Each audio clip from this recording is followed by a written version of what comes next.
The black stallion reared against the corral fence with such fury that 3 grown men stepped back in fear, but the woman with sun-streaked auburn hair simply watched him with eyes that held no trace of alarm. Colt Branson had been leaning against the weathered fence post of the Triple Star Ranch for the better part of an hour, his dark hat pulled low against the harsh Wyoming sun of August 1882, watching this stranger do what no man on the ranch had been able to accomplish.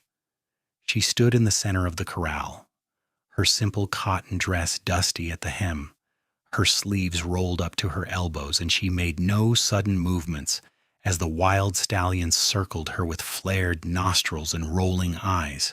The horse had been captured 3 weeks ago from the open range, a magnificent creature with a coat as black as midnight and a spirit that refused to break. 5 different ranch hands had tried to saddle him, and 5 different ranch hands had ended up in the dirt, one with a broken arm that still hung in a sling. Colt had arrived at the Triple Star just yesterday, hired on as the new foreman after the previous one had taken a bullet in a saloon dispute in Cheyenne. He had 28 years behind him, most of them spent in the saddle, and he had seen his share of horsebreakers, but he had never seen anything like this woman who moved with the grace of water flowing over stones, her voice low and melodic as she spoke to the stallion in tones too soft for Colt to hear from his position at the fence. "That's Miss Josephine Hartley," said a voice beside him, and Colt turned to see old Pete Garrison, the ranch cook who had been with the Triple Star since before Colt was born. Pete's weathered face creased into lines of appreciation as he watched Josephine in the corral. "Came here 2 months ago from back east, Philadelphia or some such place. Owner's niece. Folks thought she'd last a week out here before running back to her fancy city life, but she surprised everyone." Colt watched as Josephine took a single step toward the stallion, her hand extended palm down, fingers loose and relaxed. The horse snorted and tossed his head, but he did not bolt. "She got experience with horses?" Colt asked, unable to tear his eyes away from the scene unfolding before him. "Says she worked with her grandfather who bred horses in Pennsylvania, but I have never seen anyone with a touch like hers. It is like she can talk to them in their own language, understand what they are thinking." Pete shifted his weight and scratched his grizzled chin. "The boss, that is her Uncle Marcus Hartley. He was not sure about her at first, thought she would be nothing but trouble. But when she gentled that mean roan mare that nobody could get near, he started paying attention." The stallion took a tentative step toward Josephine, his ears flickering forward and back as he tried to decide whether this human was a threat. Colt found himself holding his breath, his hands gripping the fence rail with an intensity that surprised him. He had seen bronco busters use whips and ropes and brute force to break a horse's spirit, had seen animals reduced to trembling shadows of their former wildness. But this woman was doing something entirely different. She was not trying to break the stallion. She was trying to understand him. Josephine stood perfectly still as the horse moved closer, his nostrils expanding as he caught her scent. She did not reach for him, did not try to force contact. She simply waited with a patience that seemed to stretch time itself. When the stallion finally touched his muzzle to her outstretched palm, Colt felt something shift in his chest, a sensation he could not quite name. "She is something, is she not?" Pete said with a knowing chuckle. "Half the ranch hands are already in love with her, but she does not pay them any mind. Too focused on the horses, I suppose." Colt did not respond. He was watching Josephine run her hand slowly up the stallion's face, her fingers gentle against the coarse hair. The horse stood still, his eyes half closed, his entire body beginning to relax under her touch. It was the most remarkable thing Colt had ever witnessed, and he had witnessed plenty in his years, drifting from ranch to ranch across the Western Territories. For the next half hour, Colt stood transfixed as Josephine continued her work with the stallion. She moved around him slowly, letting him grow accustomed to her presence on all sides. She touched his neck, his shoulder, his flank, each movement deliberate and calm. The horse occasionally tensed or stepped away, but Josephine never rushed him, never showed frustration. She simply waited until he was ready to accept her again. By the time she finally led the stallion to the water trough at the far end of the corral, the sun had shifted lower in the sky, and Colt's shoulders ached from standing in one position for so long. He watched as Josephine let the horse drink, her hand resting lightly on his neck, and then she turned and seemed to notice for the first time that she had an audience. Her eyes, a striking shade of green that caught the afternoon light, met Colt's across the distance of the corral, and for a moment neither of them looked away. Pete cleared his throat. "Suppose you should introduce yourself, seeing as you are the new foreman and all. Miss Josephine will be working with the horses under your supervision, according to the boss." Colt straightened, suddenly aware of the dust on his clothes and the sweat on his brow. He was not a man given to self-consciousness, had never much cared what others thought of his appearance. But something about the way Josephine Hartley looked at him made him wish he had taken the time to wash up properly after his long ride from Cheyenne. He pushed open the corral gate and stepped inside, moving slowly so as not to startle the stallion. Josephine watched him approach, her expression curious but guarded. Up close, she was even more striking than she had been from a distance. Her face was sun-touched and freckled across the bridge of her nose, her hair pulled back in a practical braid that had come partially loose during her work with the horse. There was a strength in her features, a determination in the set of her jaw that spoke of someone who had faced challenges and emerged victorious. "Ma'am," Colt said, removing his hat in a gesture of respect, "I am Colt Branson, the new foreman. Just wanted to introduce myself." Josephine's lips curved into a slight smile.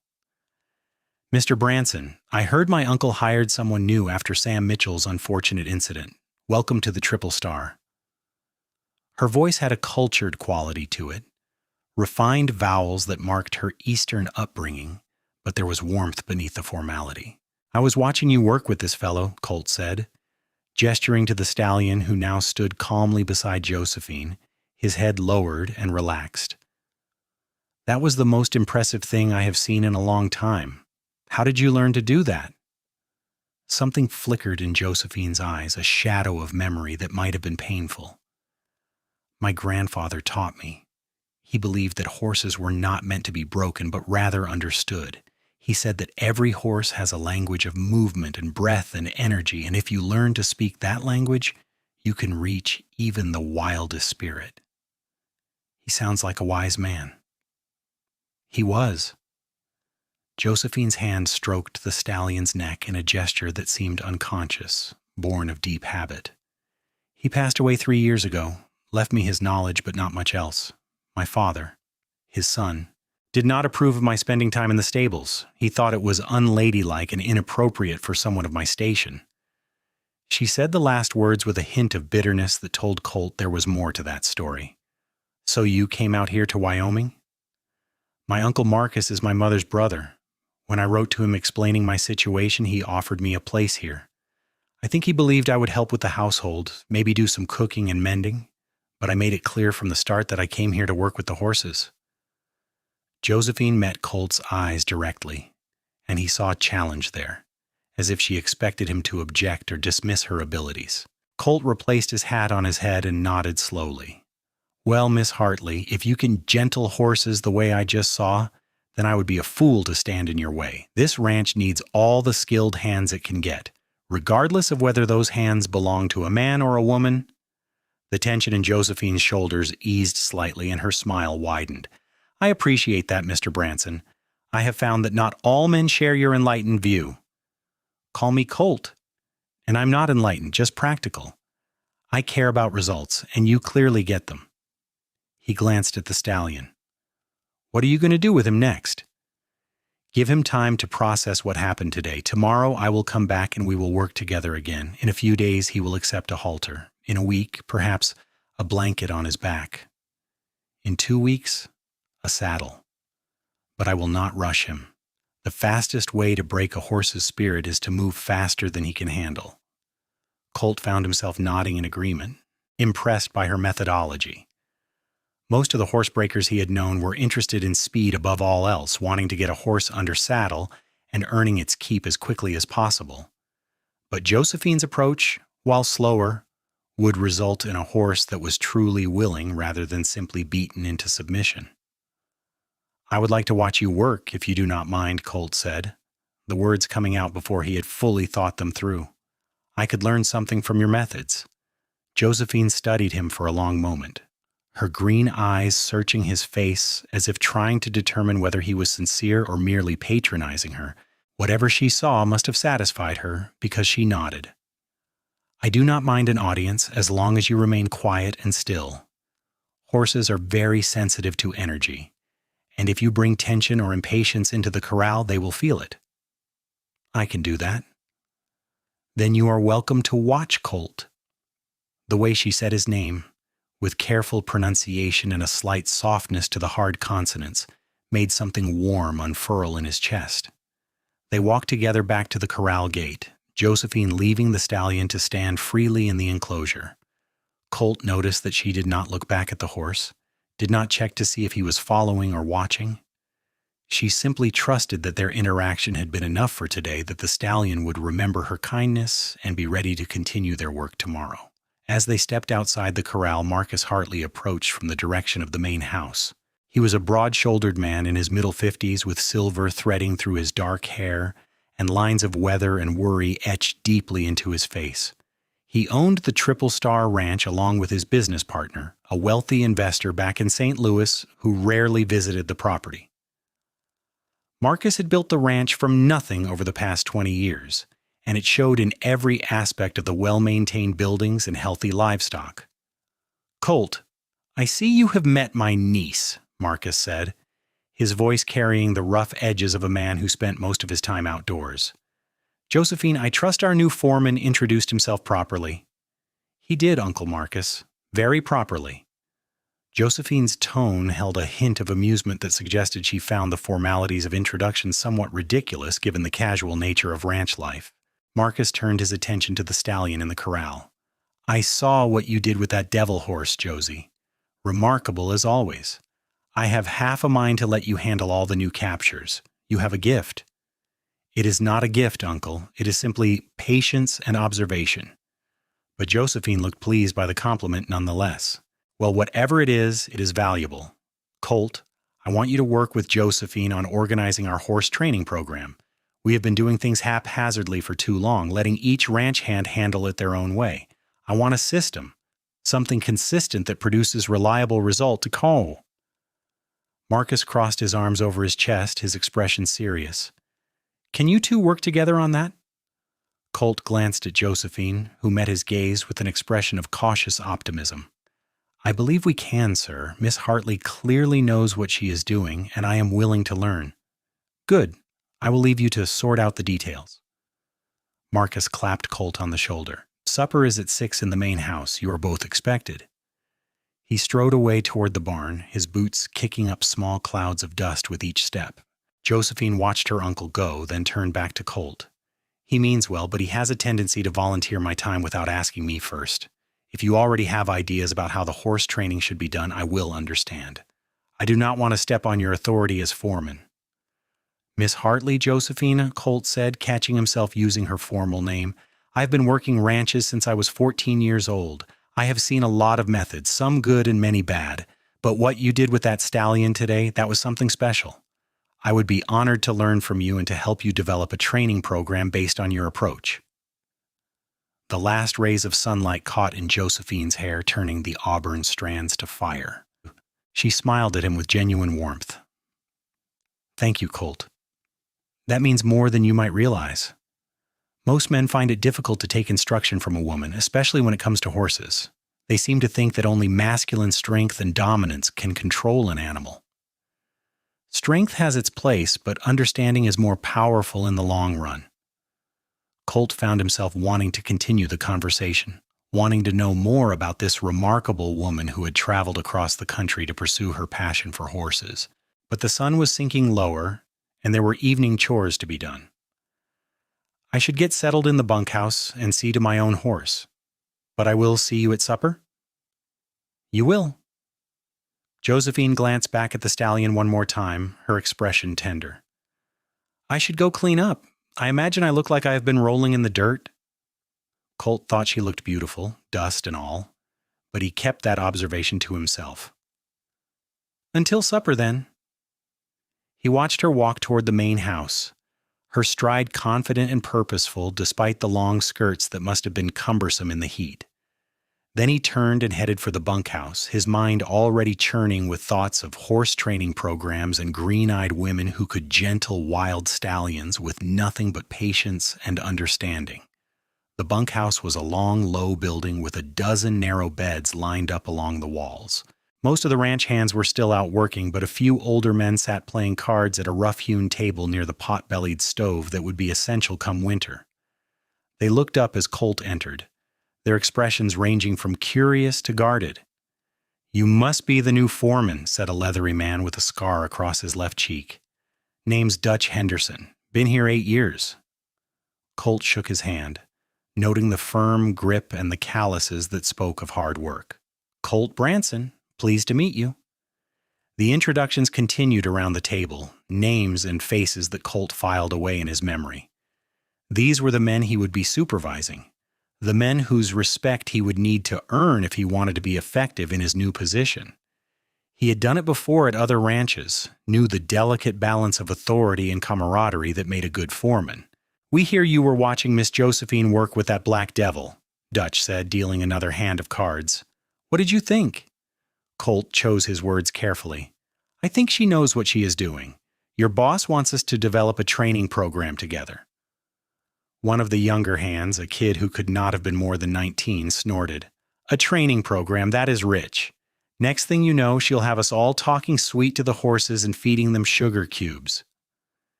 "If talking sweet to horses produces better results than beating them into submission, then that is what we will do," Colt said, his tone mild but carrying an edge of steel. "I care about what works, not about pride or tradition for its own sake." Dutch nodded approvingly. "That is a good answer, Foreman. Miss Josephine has won over most of us already. She is patient and kind, but she's also tougher than she looks. Saw her stare down a mountain lion that wandered into the corral last month. Did not even flinch, just locked eyes with that big cat until it decided she was not worth the trouble and wandered off." Colt filed that information away, his respect for Josephine growing. The West was not kind to the weak, and a woman alone faced challenges that men rarely had to consider. The fact that she had not only survived but thrived in this environment spoke volumes about her character. He found his assigned bunk, a narrow bed near the back window, and unpacked his few belongings.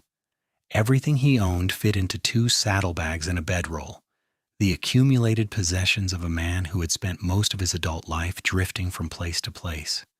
He had a spare shirt, an extra pair of pants, a razor, and a small leather-bound book of poetry that his mother had given him before she died when he was 12. He never told anyone about the poetry book. Knew they would think it strange for a rough cowboy to read verses about love and nature and the human soul. But on lonely nights, when sleep would not come, he found comfort in the carefully crafted words. After washing up at the pump outside and changing into his cleaner shirt, Colt made his way to the main house for supper. The ranch house was a sprawling structure built of logs and stone, with a wide porch that wrapped around 3 sides and offered views of the surrounding valley. Through the windows, Colt could see the warm glow of lantern light and the movement of people setting the table. He knocked on the door and was greeted by a plump woman in her 40s with flour on her apron and a welcoming smile. "You must be Mr. Branson." Come in, come in. I am Martha, the housekeeper. Supper is almost ready." The interior of the house was comfortable without being fancy, furnished with sturdy furniture built to last and decorated with simple curtains and a few framed photographs. Colt removed his hat and followed Martha into the dining room, where a long table had been set for 6 people. Marcus Hartley sat at the head of the table, and beside him sat a thin man with spectacles whom Colt recognized as Thomas Brennan, the ranch accountant. Across from them sat 2 women, one of whom was Josephine, now cleaned up and wearing a simple blue dress that brought out the color of her eyes. The other woman was older, perhaps 40, with dark hair pinned severely back and a pinched expression that suggested she found life generally disappointing. Colt, come sit down, Marcus said, gesturing to the empty chair beside Josephine. This is my wife, Constance. The thin woman nodded coldly in Colt's direction. Mr. Branson. Ma'am. Colt took his seat, very aware of Josephine's presence beside him. She smelled of lavender soap, and her hands, now clean, bore the calluses and small scars of someone who worked with her hands. Martha brought out platters of roast beef, potatoes, carrots, and fresh bread, and for several minutes everyone was occupied with filling their plates and passing dishes. Colt noticed that Constance Hartley watched Josephine with barely concealed disapproval, her lips pressed into a thin line. So, Mr. Branson, Constance said after a few bites, her voice sharp, where exactly did you work before coming to the Triple Star? I was at the Rocking M Ranch outside of Cheyenne for the past 2 years, ma'am. Before that, I worked in Colorado and Montana. And why did you leave these positions? The implication was clear. Was he unreliable, a drifter who could not hold a job? Colt set down his fork and met her gaze directly. At the Rocking M, the owner sold his herd and retired. Before that, I left because I wanted to see more of the territories. I am good at my work, ma'am, and I have references if you would like to see them. Marcus waved his hand dismissively. Constance, I already checked his references. Mr. Branson comes highly recommended. I am simply ensuring we know who we are bringing into our home, Marcus. Constance turned her critical gaze to Josephine. It seems we have a habit of taking in strays lately. Josephine's fork paused halfway to her mouth, and Colt saw a flash of hurt cross her face before she carefully masked it with a neutral expression. I pay my way, Aunt Constance. Uncle Marcus has been kind enough to give me room and board in exchange for my work with the horses. Work that should be done by men, Constance said with a sniff. It is unseemly for a young lady to spend her days in the dirt with animals. You should be focusing on finding a suitable husband, not playing with horses like a child. The tension at the table was thick enough to cut with a knife. Thomas Brennan kept his eyes fixed on his plate, clearly uncomfortable with the direction of the conversation. Marcus looked exasperated, as if this was a familiar argument. My niece has a rare talent, Marcus said firmly, and as long as I run this ranch, she is welcome to use it. For now, Constance said darkly, but talents do not last forever, and neither does youth. Mark my words, Josephine. You will regret wasting your time on pursuits that will not secure your future. Josephine's hands were clenched in her lap, her knuckles white. Colt found himself speaking before he fully considered his words. Seems to me that a woman who can gentle a wild horse has plenty of value, ma'am. That is a skill that could serve anyone well, ranch owner or otherwise. Constance turned her cold gaze on him. You have been here one day, Mr. Branson. I do not believe your opinion on this matter carries much weight. Constance, enough, Marcus said, his voice carrying the weight of authority. Let us finish our meal in peace. The rest of supper passed in uncomfortable silence, with only the sounds of silverware against plates and occasional requests to pass dishes. Colt felt Josephine's tension radiating from her like heat from a stove, and he wished he could say something to ease her discomfort.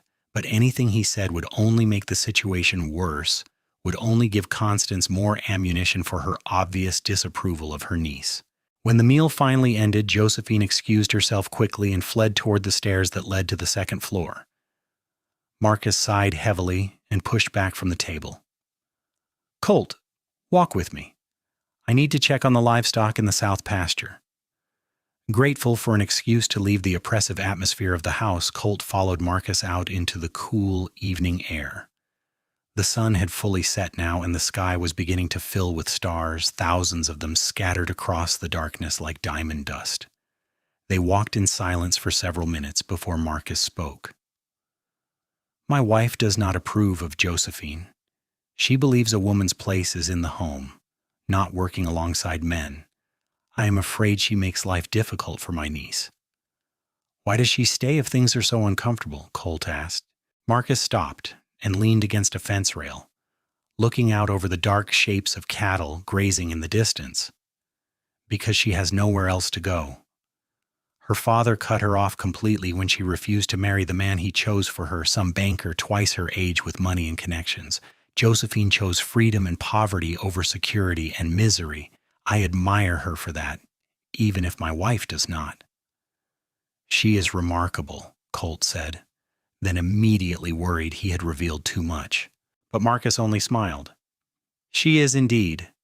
And I hope you will look out for her, Colt. Not all the ranch hands are comfortable taking direction from a woman. There may be conflicts. I will make sure she is respected, Colt said firmly. Anyone who has a problem with Miss Hartley's methods will answer to me. Good. Marcus clapped him on the shoulder. I have a feeling you and Josephine will work well together. She needs an ally here, someone who understands what she is trying to accomplish. They discussed ranch business for another hour, walking the perimeter of the nearest pastures and checking on the cattle. Marcus explained his vision for expanding the horse breeding operation, for building a reputation for quality animals that would command top prices at market. It was an ambitious plan, but with Josephine's skills and Colt's management experience, it seemed achievable. When Colt finally returned to the bunkhouse, most of the ranch hands were already asleep, their snores filling the long room with a familiar symphony. He lay in his narrow bed and stared at the ceiling, his mind full of the day's events. He kept seeing Josephine in the corral with that black stallion, her movements so graceful and sure. He kept hearing her voice, cultured and warm despite the harsh treatment from her aunt. Colt had never been a man who fell easily into infatuation.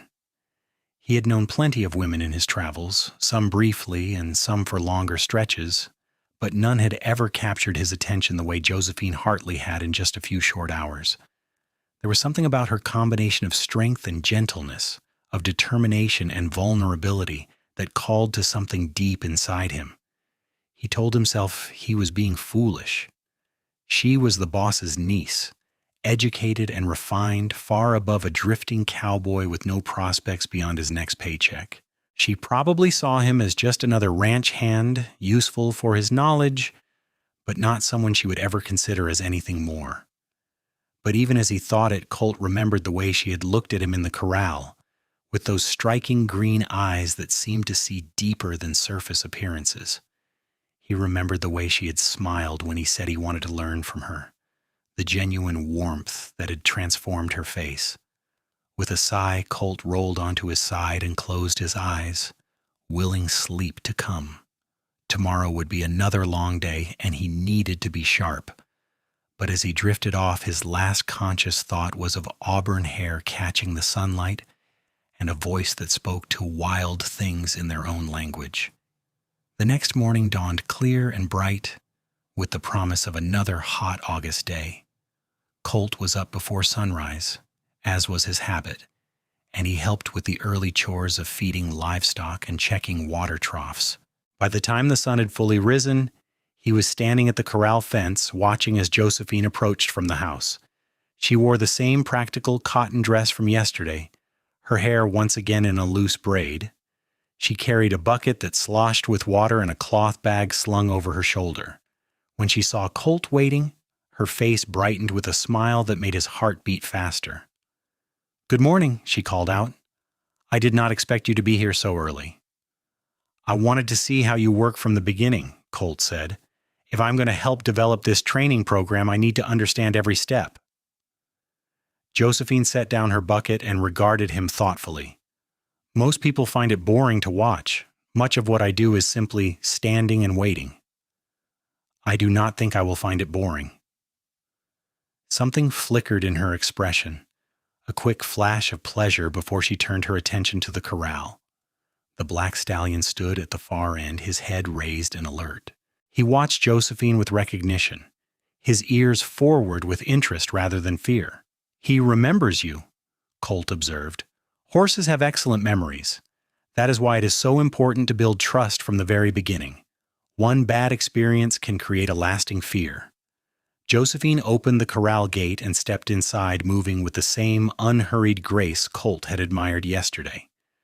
For the next 2 hours, Colt watched as Josephine worked with the stallion. She started by simply being present, allowing the horse to approach her on his own terms. When he finally came close enough to touch, she rewarded him by scratching gently behind his ears, a spot that most horses found pleasurable. Gradually, she introduced the halter, letting him smell it and investigate it before she carefully slipped it over his head. The stallion tossed his head a few times, uncomfortable with the new sensation, but Josephine spoke to him in that low, melodic voice, and he calmed. She led him around the corral in slow circles, teaching him to respond to gentle pressure on the lead rope rather than fighting against it. Colt found himself mesmerized by the dance of it, by the subtle communication between woman and horse. Josephine seemed to anticipate the stallion's reactions before they happened, adjusting her approach to keep him calm and focused. There was a poetry to it, a rhythm that reminded Colt of the verses in his hidden book. When Josephine finally led the stallion to the water trough and removed the halter, she turned to find Colt still watching intently. She smiled, a little breathless from the exertion. "What did you think?" "I think you could gentle a wild heart like that," Colt said, the words coming out before he could stop them. "Any wild heart." Josephine's eyes widened and color rose in her cheeks. For a long moment they stood looking at each other across the dusty corral, and Colt felt the weight of all the things he wanted to say but could not. Not yet. Not when he had known her for barely a day and had no right to speak of feelings that were still forming. "That is very kind of you to say," Josephine said finally, her voice softer than usual, "though I imagine human hearts are more complicated than equine ones." "Maybe, or maybe the principles are the same. Patience, understanding, respect." Colt moved closer, drawn by a force he could not name. "Not trying to break someone into submission, but rather learning their language so you can speak to them in ways they understand." "You have been thinking about this," Josephine said, and there was wonder in her tone. "I have been thinking about a lot of things since yesterday." Colt stopped a few feet away from her, close enough to see the individual freckles scattered across her nose, close enough to catch the scent of lavender and horse and sunshine. "About how sometimes you see something or someone that changes the way you look at the world." Josephine's breath caught, and Colt saw her pulse beating rapidly at the base of her throat. But before either of them could speak further, a voice called out from the direction of the barn, "Colt, we have got a problem with the fence line in the north pasture. Need you to come take a look." The moment shattered like glass. Colt stepped back, suddenly aware that they'd been standing dangerously close, that anyone watching might have drawn conclusions that could damage Josephine's already precarious reputation.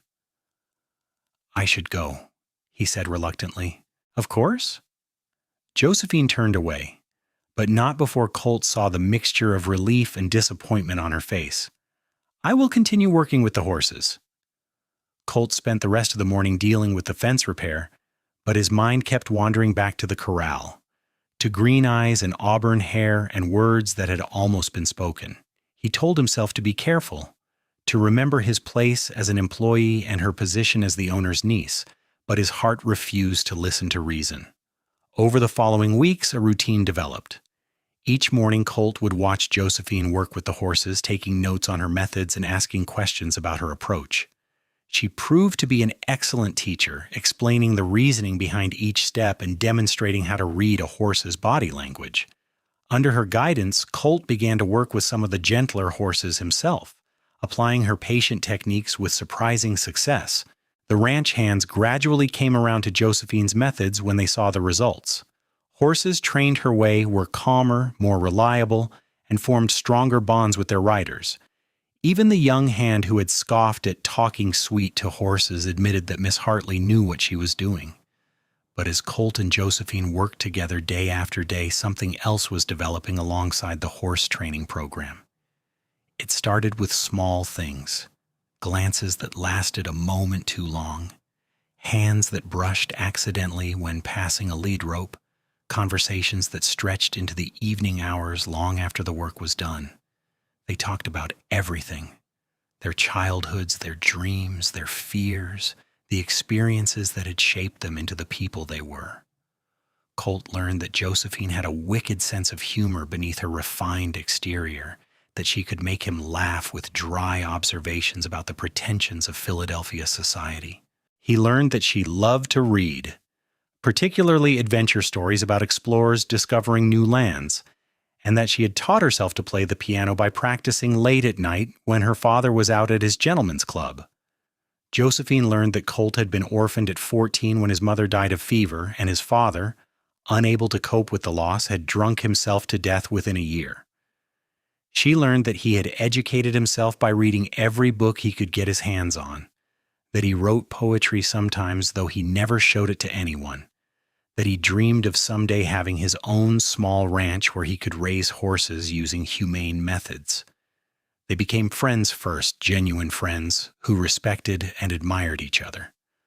But beneath the friendship, something deeper was growing, a current of attraction and longing that neither of them acknowledged aloud, but both felt with increasing intensity. Constance Hartley watched this developing relationship with narrowed eyes and growing disapproval. She made pointed comments at supper about inappropriate attachments and the dangers of allowing familiarities between different classes. Marcus ignored his wife's complaints, pleased with the improvements in the horse training program, and willing to overlook potential romantic complications as long as the work got done. It was early September when everything changed. Colt and Josephine had been working with a young mare who had been abused by a previous owner, teaching her to trust human touch again.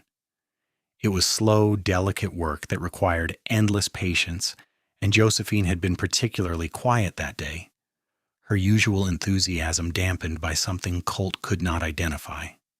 As the sun began to set, painting the sky in shades of orange and pink, they stood together at the corral fence watching the mare graze peacefully. "Are you all right?" Colt asked finally, unable to bear her silence any longer.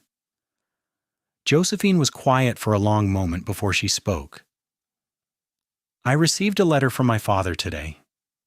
My aunt must have written to him, told him about my friendship with you." "What did he say?" "That I am an embarrassment to the family name, that I should return to Philadelphia immediately and accept the marriage he arranged, or he will disown me completely and I will have nothing." Her voice was steady, but Colt could hear the pain beneath the words. "What will you do?" Josephine turned to look at him, her green eyes bright with unshed tears. "I will not go back. I will not marry a man I do not love just to secure my future. I would rather have nothing and be free than have everything and be a prisoner." "You are the bravest person I have ever known," Colt said quietly. "Or the most foolish." "No, not foolish. Brave." He reached out and took her hand, a bold gesture that crossed the invisible line they had been so careful not to cross. Her fingers were cold despite the warmth of the evening. "Josephine, I cannot offer you the kind of security your father wants for you. I am just a cowboy with $50 to my name and a saddle that is 3 years overdue for replacing, but I can offer you respect and freedom and a partnership built on genuine affection." Josephine's breath caught. "Colt, what are you saying?" "I am saying that I have fallen in love with you. I have been falling since the moment I watched you gentle that black stallion. And every day since then I have fallen a little more. I love your strength and your kindness, and the way you see the world with such clarity and compassion." The words poured out of him now, unstoppable as a river. "I know I have no right to speak of this, that you deserve someone with better prospects than a drifting foreman, but I cannot stay silent anymore." Tears spilled down Josephine's cheeks, but she was smiling. "You foolish, wonderful man. Do you not know that I have been falling in love with you too? Every time you watch me work with such genuine interest, every time you defend me to the other hands, every time you speak to me as an equal rather than a delicate flower that needs protecting. I have never felt this way about anyone." Colt pulled her into his arms, and she came willingly, pressing her face against his chest. He could feel her heart beating against his, could feel her tears soaking through his shirt. He held her as the sun sank lower and the first stars began to appear, held her as if he could shelter her from all the difficulties that loving him would bring. "We will face challenges," he said into her hair. "Your aunt already disapproves, and your father will be furious. Society will say we are not suited." "I do not care what society says, Trihim," Josephine said fiercely, pulling back to look up at him. "I stopped caring about that the moment I chose to come west. All I care about is building a life with someone who sees me for who I truly am, not who they want me to be." Colt cupped her face in his hands, his thumbs gently wiping away her tears. "Then we will build that life together, if you will have me. It may not be easy, and we may struggle at first, but I swear to you that I will work harder than I have ever worked to give you a good life." "I do not need a good life," Josephine said, her hands coming up to cover his. "I just need you." Colt kissed her then, a gentle press of lips that tasted of salt from her tears and carried all the tenderness he felt for this remarkable woman. Josephine kissed him back with a passion that surprised them both, her arms wrapping around his neck as she pulled him closer. When they finally broke apart, both breathless, the stars had multiplied across the darkening sky, and the evening breeze carried the cool promise of autumn. "We should tell your uncle," Colt said. "Ask for his blessing." "He will give it," Josephine said with confidence. "He has been watching us, you know. I think he has been hoping something like this would happen." They walked hand in hand back to the main house, where light spilled from the windows into the gathering darkness. Marcus was on the porch, smoking his evening pipe, and he watched them approach with an expression that suggested he knew exactly what they were going to say. "Sir," Colt began, suddenly nervous despite his certainty, "I would like permission to court your niece with the intention of marriage." Marcus took a long draw on his pipe, letting the smoke curl up into the night air. "You have been courting her for weeks already, son. I have just been waiting for you both to realize it." He smiled at their surprised expressions. "I am pleased. You are a good man, Colt, hardworking and honest, and you make Josephine happy, which is all I have ever wanted for her." "Thank you, sir." Relief flooded through Colt, sweet and overwhelming. "But I have to warn you, my wife will not be pleased. She has ideas about suitable matches that do not include ranch foremen, no matter how capable they may be." "I expected as much," Josephine said, "but Aunt Constance will have to accept my choice just as my father will." Marcus nodded slowly. "I will speak to Constance. In the meantime, you two should probably come inside and tell Martha. She has been placing bets with the ranch hands about when you would finally get together. I believe she picked sometime next week, so she will be disappointed but not surprised." The next few weeks were a whirlwind of activity and emotion. Constance Hartley did indeed react poorly to the news, staging dramatic scenes and making dire predictions about the unsuitability of the match. But Marcus held firm in his support, and Constance eventually retreated into cold disapproval when she realized her objections would not change anything. Colt wrote to Josephine's father, a difficult letter that was nevertheless necessary. He explained his intentions, his prospects, and his deep love for Josephine. The response came 3 weeks later, a brief note that said simply that Josephine was no longer considered part of the family and they should not expect any support or inheritance. It hurt Josephine more than she wanted to admit, but Colt held her through her tears and reminded her that family was not always about blood. It was about the people who chose to stand by you when things got difficult. They were married in early November in a small ceremony at the ranch, with the ranch hands and Martha and Marcus as witnesses. Constance refused to attend, staying locked in her room throughout the event. Josephine wore a simple dress of cream-colored linen that Martha had helped her sew, and she carried wildflowers that had been pressed and preserved from the summer meadows. Colt had never seen anything more beautiful than Josephine walking toward him across the ranch yard, her face radiant with joy and love. When the traveling preacher pronounced them husband and wife, Colt kissed her thoroughly, earning hoots and hollers from the assembled ranch hands. Marcus had prepared a surprise for them, a small cabin that had been cleaned and furnished, set apart from the main buildings but still within the ranch boundaries. It was modest but charming, with a stone fireplace and wide windows that looked out over the valley. "Consider it a wedding present," Marcus said gruffly when he showed them the cabin. "And Colt, I am making you a full partner in the horse breeding operation. 20% of the profits, enough that you can start saving for that ranch of your own someday." Colt found himself speechless, overwhelmed by his employer's generosity.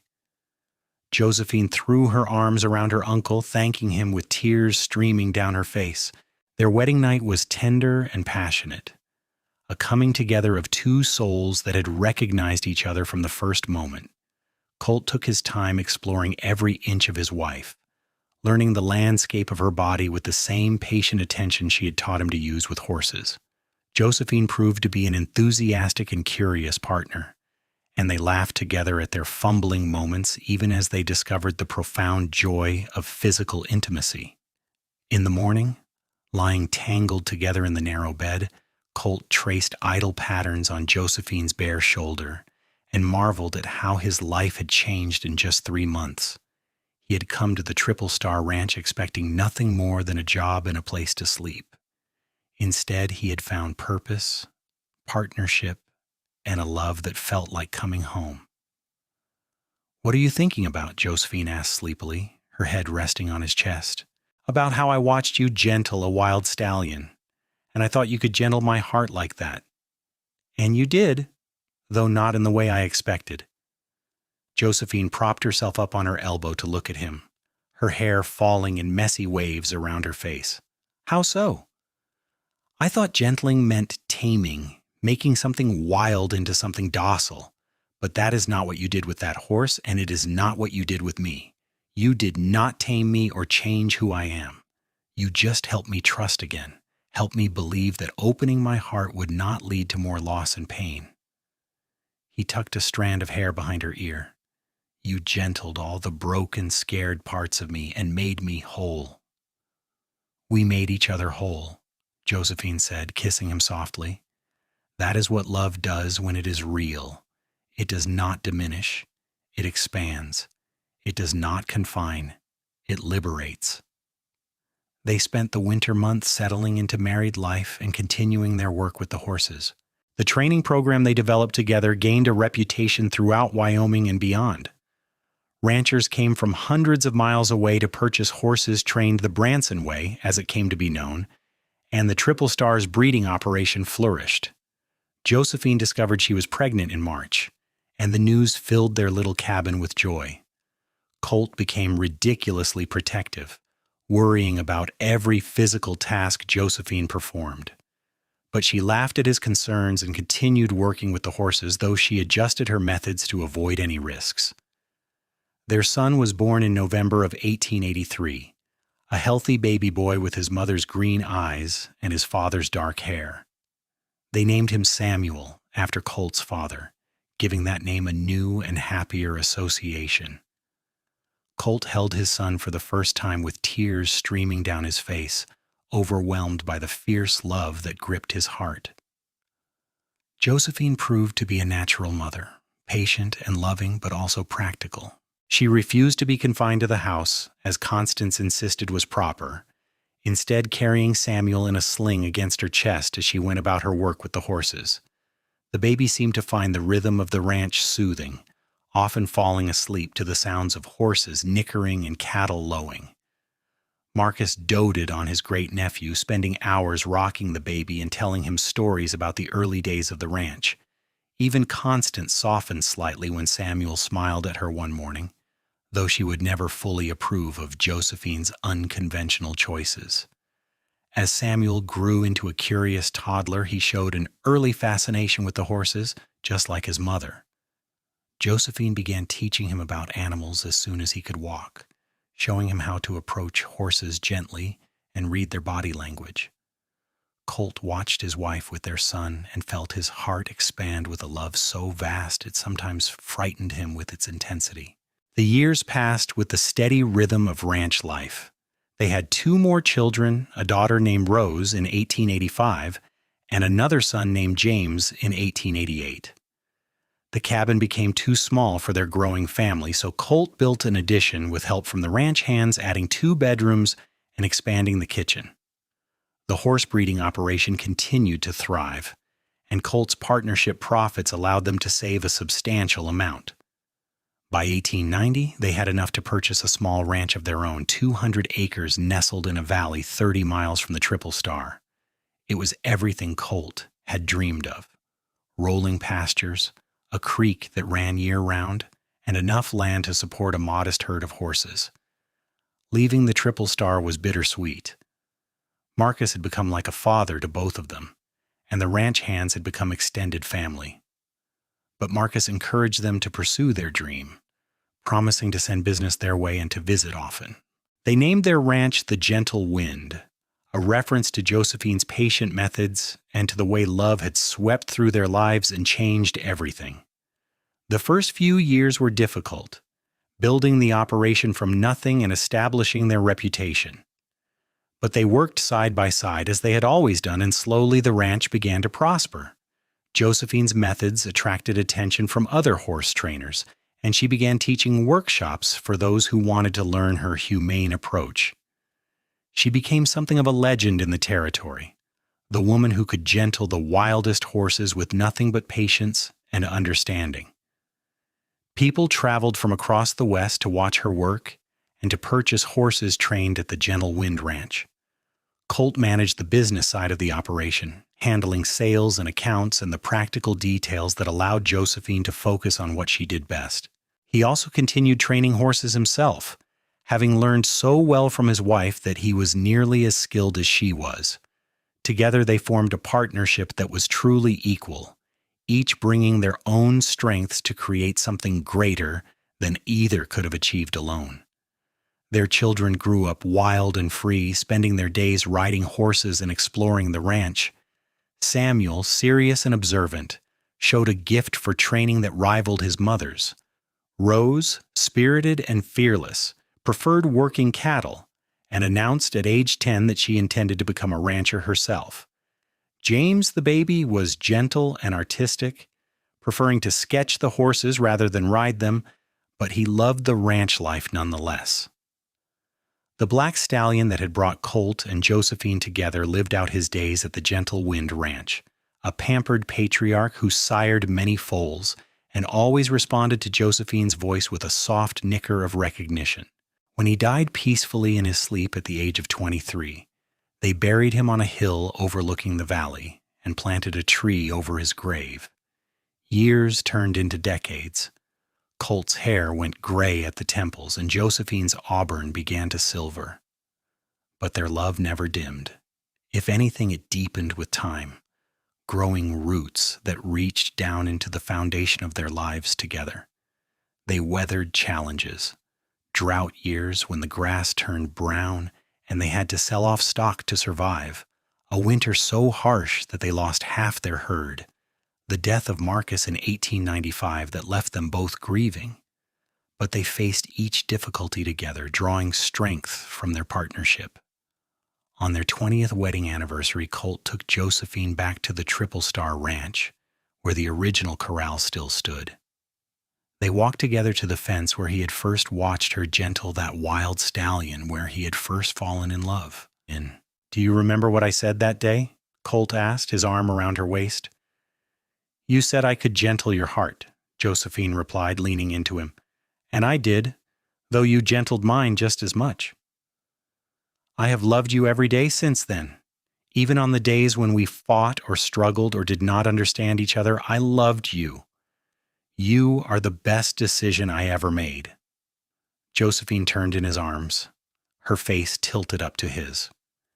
Despite the lines around her eyes and the gray in her hair, she was still the most beautiful woman he had ever seen. "We made the decision together. That is what made it right."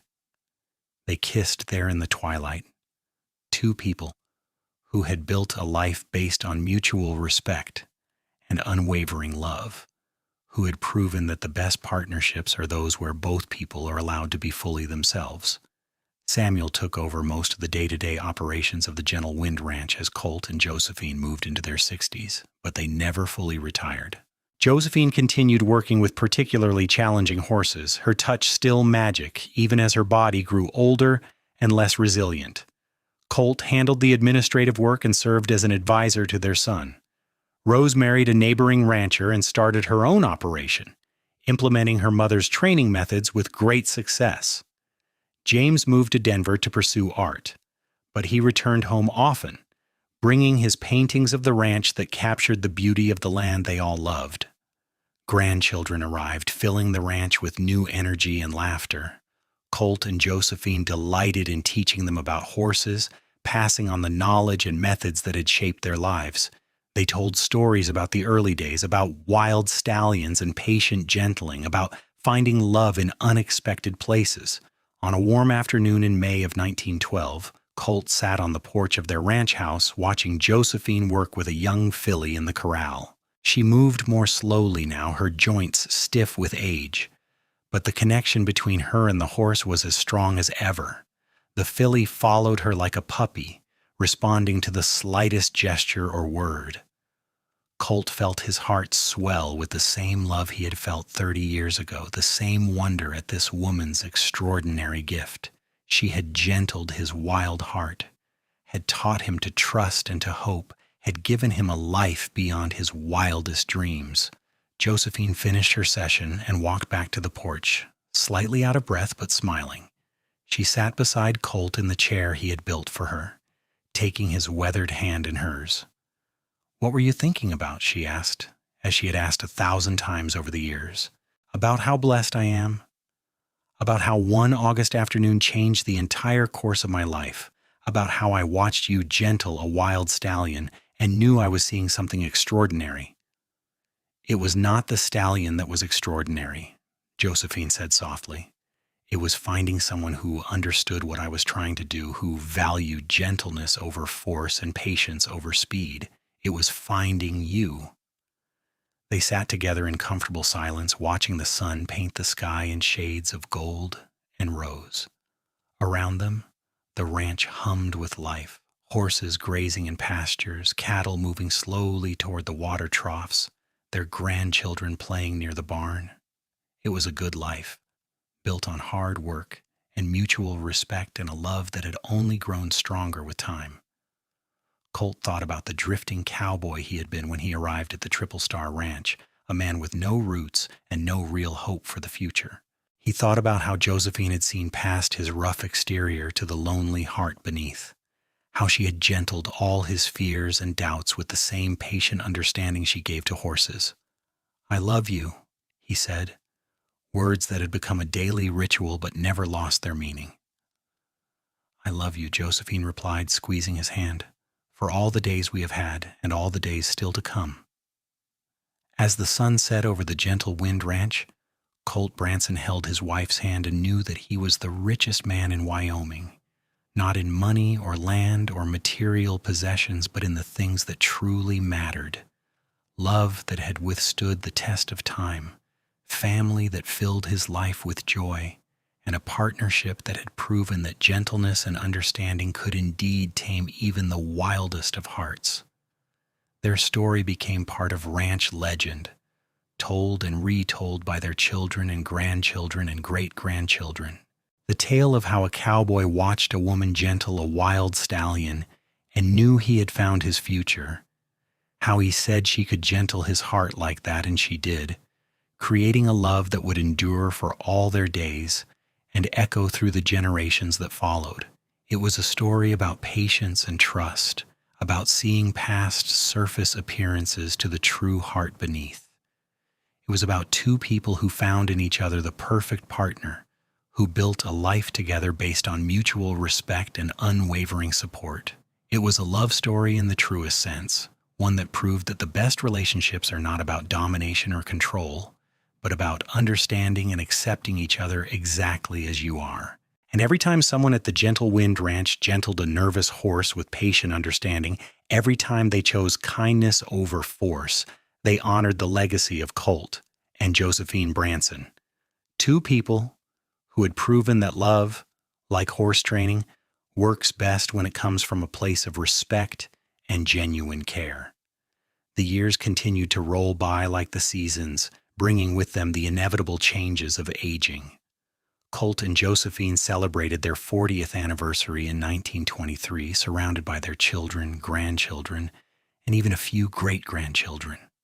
The party was held at the ranch, with tables set up under the cottonwood trees and music provided by a fiddle player from town.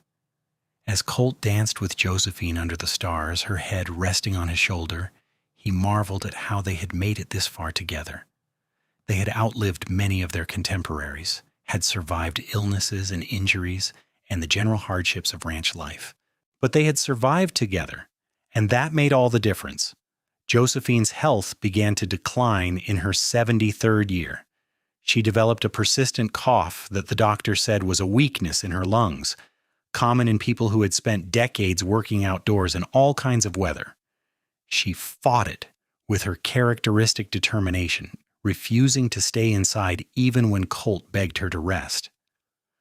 "I am not going to spend my last days confined to a bedroom," she told him firmly. "I want to be with the horses, with the land, with you. That is where I belong." Colt could not argue with her, though his heart broke a little more each day as he watched her grow frailer. He stayed by her side constantly, helping her with tasks that had once been easy, supporting her when her strength faltered. One morning in early summer, Josephine asked Colt to help her out to the corral where they kept the young horses. There was a colt there, barely 6 months old, who had been born wild and fearful. No one had been able to get close to him. "I want to try," Josephine said, her voice thin but determined. Colt hesitated, worried that the effort would be too much for her. But when he looked into her green eyes, still bright despite the illness ravaging her body, he could not refuse her. He helped her to the fence and supported her as she leaned against the rails. The colt stood at the far end of the corral, trembling with fear and uncertainty. Josephine began to speak to him in that low, melodic voice that had gentled hundreds of horses over the years. The colt's ears flickered toward her, listening. Slowly, carefully, Josephine opened the gate and stepped into the corral. Colt moved to follow her, but she shook her head. "I need to do this alone," she whispered. His heart in his throat, Colt watched as his wife, weak and ill, approached the frightened colt with the same patience and grace she had shown that first day with the black stallion so many years ago.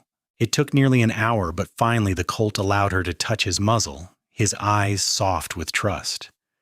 Josephine turned back to Colt then, her face radiant with joy, despite the obvious toll the effort had taken. "Do you see?" she called out. "The methods still work. The understanding still matters. Promise me you will keep teaching people this way. Promise me the legacy will continue." "I promise," Colt said, his voice breaking. "I promise." Josephine passed away 3 weeks later, on a warm July morning with all her family gathered around her bed. Her last words were to Colt, whispered so softly that he had to lean close to hear them. "Thank you for seeing me, for understanding me, for loving all of who I was." "Thank you for gentling my wild heart," Colt whispered back, tears streaming down his face. "Thank you for 40 years of happiness." She smiled then, that beautiful smile that had captivated him from the first, and closed her eyes for the final time. Colt buried her on the hill next to the black stallion, where she could look out over the valley she had loved. He planted wildflowers on her grave, the same kind she had carried at their wedding. And every day for the next 3 years, until his own death at the age of 87, he walked up that hill to sit beside her grave and tell her about his day, about the horses, about their grandchildren and great-grandchildren. The Gentle Wind Ranch continued to operate for generations, always using the methods that Josephine had pioneered and Colt had helped refine.